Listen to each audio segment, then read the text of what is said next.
আসসালামু আলাইকুম রহমতুল্লাহ। আমি মিজান রহমান বলছি সংযুক্ত আরব আমিরাত আবুধাবি থেকে। এই ভিডিওতে আমি আপনাদেরকে দেখাবো যে এই আবুধাবিতে আসলে যানজট হয় না কেন, এবং কি কি কারণে মানুষ সুন্দর মতো চলাচল করতে পারতেছে। এখানের মধ্যে দেখেন কয়েকটা রুলস আছে। যেমন এই যে দেখেন মানুষ রাস্তা দিয়ে এখন হাঁটতেছে, হাঁটার কারণ হচ্ছে এখানে এখন তাকে হাঁটার জন্য অনুমতি দেওয়া হয়েছে, সে মানে রাস্তা ক্রস করতেছে। আরেকটা বিষয় হচ্ছে দেখেন রাস্তা থেকে এখানে যে বিটটা দেখতেছেন, এই বিট দিয়ে আপনি দোকানে প্রবেশ করার কোনো অপশন নাই।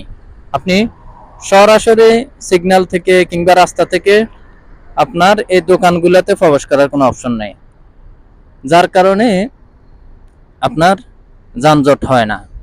আরেকটা অপশন হচ্ছে এই যে দেখেন রাস্তার পাশে দোকানের সামনে কত সুশৃঙ্খলভাবে পার্কিংগুলা করে দেওয়া হয়েছে, যার কারণে ড্রাইভাররা আপনার রাস্তার উপরে গাড়ি পার্কিং করা লাগে না। তারা যেখানে পার্কিং আছে ওইখানেই কিন্তু গাড়িগুলা পার্কিং করতেছে। গাড়িগুলা পার্কিং এর জায়গায় পার্কিং করার কারণে আপনার কি হয় না, আপনার রাস্তার মধ্যে জ্যামজট তৈরি হয় না।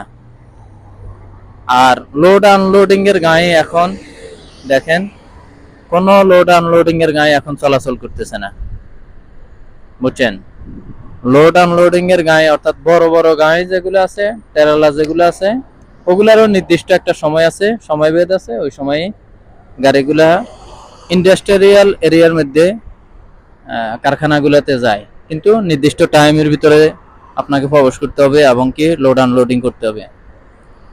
এই এই জিনিসগুলো যদি মেনটেন করা যেত ঢাকা শহরে, তাহলে আমার খেয়াল ঢাকা শহরও যানজট মুক্ত হইতো।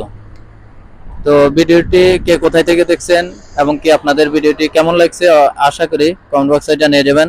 নতুন নতুন ভিডিও হতে আমার ভিডিওটি লাইক কমেন্ট শেয়ার করবেন, আর চ্যানেল থেকে দেখে থাকলে অবশ্যই চ্যানেলটি সাবস্ক্রাইব করে সাথে থাকবেন। আসসালামু আলাইকুম রহমতুল্লাহ।